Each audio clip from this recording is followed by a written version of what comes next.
Voltamos com o segundo bloco do Fluminense Debate. Já vou passar a palavra para o Paulo Roberto Wandel para falar da estreia dos jogadores. Primeira partida no Fluminense de Bruno, Wagner e o Anderson. Exatamente, Anderson, que fez um gol e que foi o maior dos destaques entre esses jogadores. Paulo, sua opinião sobre eles, o que eles podem render para o Fluminense, especialmente o Anderson. Olha, o Anderson, independentemente do gol, claro, o gol foi importantíssimo, porque a gente passava uma situação de dificuldade, né? Já estava com andamento no segundo tempo, o segundo tempo já tinha andado bastante. Agora, o Anderson foi bem, como eu havia dito, ele não precisava necessariamente do gol, o gol só ratificou a boa atuação dele. O Bruno ainda pareceu um pouco tímido, isso é uma questão natural, ele vai, com o tempo, eu acho que ele vai se adaptar ainda à função, a gente vai futuramente rever as arrancadas do Mariano feitas pelo Bruno, e o Wagner eu acho que precisa de um tempo. A própria questão da adaptação do Wagner eu acho que vai levar ainda mais algumas partidas. Agora é um jogador de fartos recursos técnicos e é questão de ter paciência. Se com desses três jogadores estreantes, um foi muito bem, os outros não foram tão bem, a gente ganhou de maneira expressiva, quando eles estiverem na melhor forma, a gente vai ter mais facilidade em campo. E é sempre de se esperar também que um jogador desse tire um coelho da cartola, tire 2, 3, e precisa se adaptar para isso, né? Ele precisa ter a fluência do jogo, voltar a jogar mais. Eu acredito no futebol do Wagner. Só o que eu deixo aqui claro é que eu fico preocupado um pouco com o futebol gingado que o Wagner tinha antes de deixar o Brasil. Jogou em escolas meio presas e tal, que era o futebol russo, o futebol turco. Não sei como ele está agora, tem que esperar o Wagner se adaptar e voltar a mostrar aquela habilidade, né, que ele mostrou lá no Cruzeiro antes de sair, em uma época em que o Cruzeiro era grande freguês do Fluminense, né, naquela época. Continua sendo. Pois é. Mas eu acredito no Wagner. Eu acho que o Wagner a médio prazo já vai começar a fazer uma jogadinha mais envolvente, com dribles, com chegadas à área mais contundentes, com jogadas mais eficientes. Ricardo, só para chamar a atenção, que você comentou do Wagner, e o Wagner ele veio do futebol russo e tem que ter muita atenção com isso, porque o Daniel Carvalho, que jogou no Palmeiras há um tempo atrás e agora estava atuando no Atlético Mineiro, ele deu uma declaração hoje que ele atuava, na época dele no futebol russo, com anabolizante intravenoso, ou seja, é uma coisa para todo mundo ficar atento, porque se o Daniel Carvalho atuava, nada significa que os outros também não atuassem com essas condições. Falaram que era uma prática comum na Rússia porque não havia o controle do antidoping.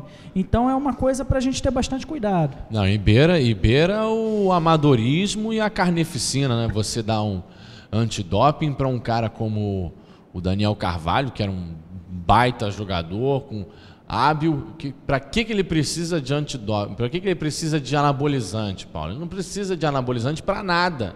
Ele podia ser metade do tamanho que ele era, que ele ia driblar todos os jogadores russos na ida e na volta, para trazer a bola para o meio de campo.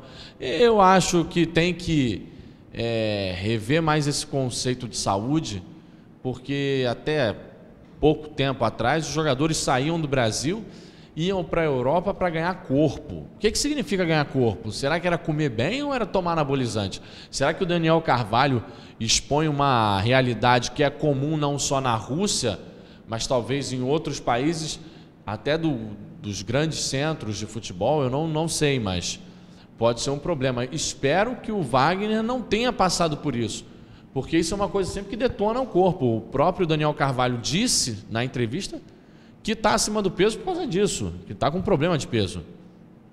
Qual foi o dano estrutural disso no corpo dele?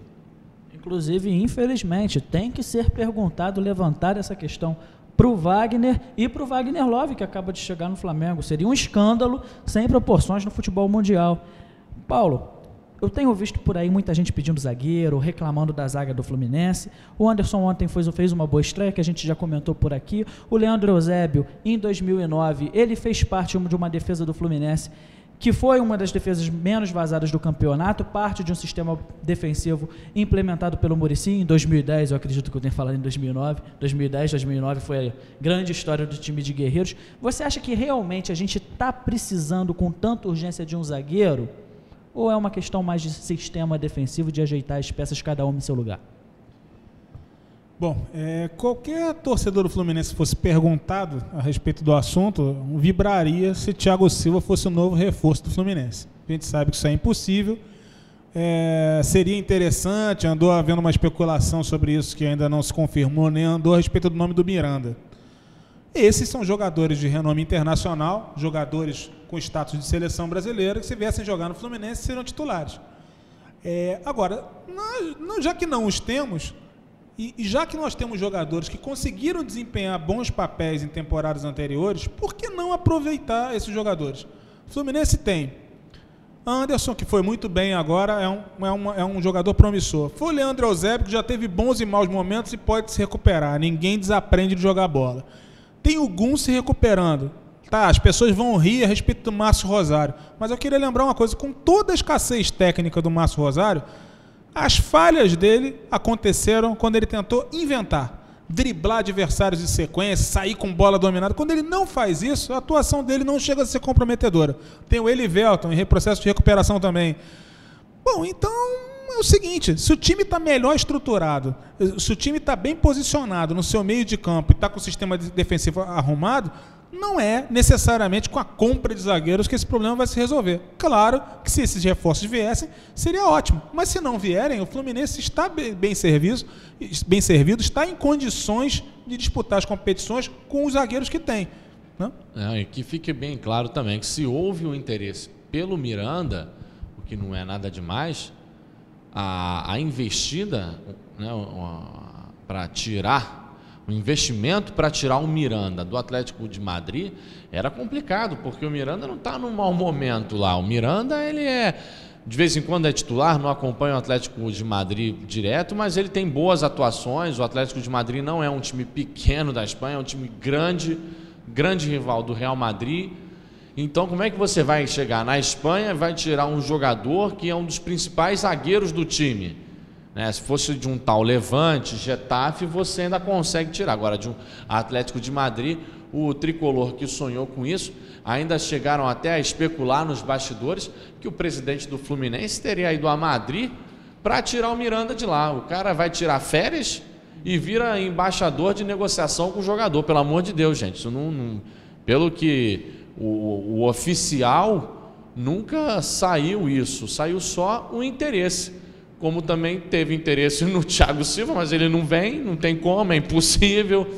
Tem que pensar com racional, né? Não é só... Eu também gostaria. Bom, o Fluminense não joga com dinheiro infinito, não joga. O dinheiro não usa o Matic. Não usa o Matic no L-Foot, ele não usa. Ricardo, bom comentário. E para você também analisar um pouquinho essa questão, é mais dos nossos zagueiros, dá para jogar com eles, ou um sistema defensivo bem equilibrado, bem montado, dá para jogar inclusive com esse zagueiro que nós temos? Eu penso em sistema defensivo bem equilibrado e eu tô com o Paulo, não precisa mais de reforço para a zaga não, chega, para de contratar gente, pelo amor de Deus, senão daqui a pouco você está com um elenco de 35 de novo, o cara faz uma barca, as pessoas vão embora e chega mais não adianta nada, né? É um sistema equilibrado, eu acho que já dá conta ali, não deixa a defesa no sufoco, nem também privilegia muito o ataque. Ainda mais porque tem uma dupla de volantes que vai dar conta também de ajudar a defesa. Então ninguém vai deixar o Diego Cavalieri sem pai nem mãe, ou o Ricardo Berno, ou seja lá quem for que tiver no gol, né? Um comentário para você que está nos vendo agora. É opinião, a gente respeita quem pensa o contrário, então vamos devagar nos comentários, porque você pode muito bem querer um zagueiro, querer um craque, claro, e a gente pode. Entende perfeitamente a sua opinião e tem todo o direito de colocá-la. Mas, já que estamos falando de sistema defensivo começa normalmente com os atacantes na marcação lá em cima. O Barcelona é um dos maiores exemplos do futebol mundial de quem já faz isso. Mas, já que vamos falar de defesa, nossa dupla de volantes titular, Paulo, está no banco? Jean e Valência não são melhores que Diguinho e Edinho? Olha, eu não sei exatamente se está no banco, mas uma impressão para mim ficou muito clara. O Jean vai ser titular. Ele pode não ser agora, pode ser não ser a rodada que vem, pode não ser até na estreia da Libertadores. Mas com a qualidade técnica dele, os fundamentos dele, ele será titular. Agora, se isso vai incorrer no recuo do Edinho como um terceiro zagueiro, no aproveitamento do Edinho, na saída do Diguinho, e até eu falo em saída, porque realmente me preocupou o começo do Diguinho. Sem qualquer precipitação, porque eu acho também que não é momento da gente julgar nada, mas o Diguinho tinha fechado o ano em condições mais escassas no ano de 2011 e não foi muito bem na partida contra o Volta Redonda. Quer dizer, é a hora dele abrir o olho. Aliás, isso vale para qualquer jogador que seja titular do Fluminense, porque o que não falta é gente no banco disposta a abocanhar a vaga. Quanto ao Valência, o Valência é um jogador controverso, né? Algumas pessoas gostam muito dele, outras detestam. Agora, tem uma coisa no Valência que eu acho essencial. Ele é jogador de pegada em momento decisivo. Nessas partidas aí de guerra que nós vamos ter na Libertadores, ele poderá ser útil em partidas de estadual mesmo, semifinais, enfim. Foi o melhor jogador da partida que definiu o título brasileiro de 2010 para o Fluminense diante do Guarani. Sim, sim. Jogador com pegada, com espírito de decisão, com aquele espírito guerreiro dos jogadores sul-americanos. Para mim é um jogador sempre importante, titular ou não.